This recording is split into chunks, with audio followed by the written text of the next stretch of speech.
Tumepewa njia ya kufuata hasa kwa hizo sheria ambazo zimepitwa na wakati. Na ni kweli ile njia ambayo tumepewa tuifuate, tutafuata njia ile ile kwa sababu kwamba tunafuatilia hilo jambo. Na swala la basari, ni masikitiko kwamba tunaomba kwamba sisi katika county government tusipeane basari. Ilhali kwamba sisi ndio ambao tuko hapa mashinani, hasa sisi kama MCA tuko na wananchi pale nyumbani. Sisi ndio tunajua shida yao na sisi ndio tunaamka kila siku asubuhi kufuatwa kwa mambo ya basari. So swala hili la basari tunaomba kwamba lisiweze kutolewa haswa, kwa sababu likitolewa vile ambavyo inafuatilizia tutaumia haswa sisi ambao ni viongozi wa mashinani. Tunaomba kwamba kuweze kuwa kuna mwelekeo mzuri na maelewano mazuri, tukaweze kuendelea kupeana watoto wetu basari ili watoto waendelee kusoma. Wakati tukija na katiba ambayo tuko nayo, hatukujua kwamba kutakuweko na utata baina ya Senate na bunge la kitaifa, kwamba kuna wakati sheria inaweza kupitishwa upande ule, upande mwingine kuna wengine watakuwa kidogo na ugumu kuona wakipitisha mambo mengine. Nafikiri hiyo ndio jambo ambalo tunaona ina uzito zaidi. Kama inaweza kupatikana suluhu hapo, nafikiri kazi ya Senate na sisi ambao tuko huku chini kwa magatuzi itakuwa rahisi zaidi, na tutaona mtiririko wa huduma ambao inatoka kwa wananchi. Tunatakikana tuwe na wafanyikazi 100 wa bunge, lakini sisi nikija hapa nilipata tuko na wafanyikazi 132.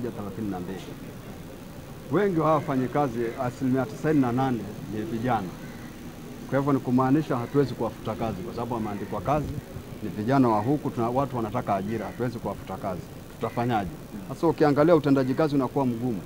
Kwa hivyo nafikiri pia kule Senate kama mnaweza kuwa na mbinu, hata mbali na hii kamati yenu ya kuangalia ni jinsi gani tunaweza kuboresha, alafu pia tukatazwe kuongeza, kwa sababu sisi hatuwezi ajiri. Lakini wale wako unawezaje kuwa na mabadiliko ili wakati mkiwa na mgao huo unaambatana na wale wafanyikazi ambao wako pale ili waweze kupata huduma ambayo inastahili, kwa sababu sasa tunawafinya ili wengine waweze kuishi, ambao si vizuri. Tumeongea na speaker, tumeongea na MCs wote na wamejitahidi kuona kwamba sheria zile ambazo zinahusika sana sana na ukusanyaji kodi na mambo mengine yale wametekeleza. Kwa hivyo ni hayo tu, ndio sababu tuko hapa kama kamati ya Senate kutoka Nairobi.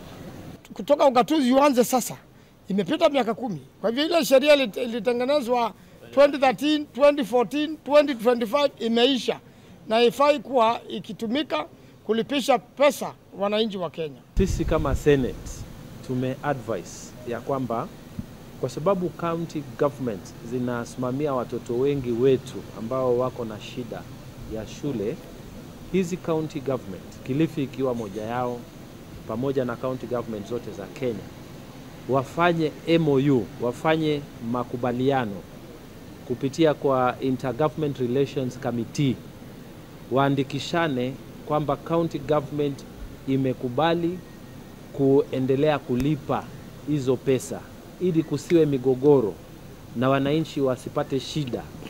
Kwa hivyo hiyo ndio advice sisi kama Senate tunasema, ya kwamba MOUs zifanywe, wananchi wasiumie, kwa sababu kama ni national government, kama ni county government, wote wanatumikia hao wananchi ambao walituchagua.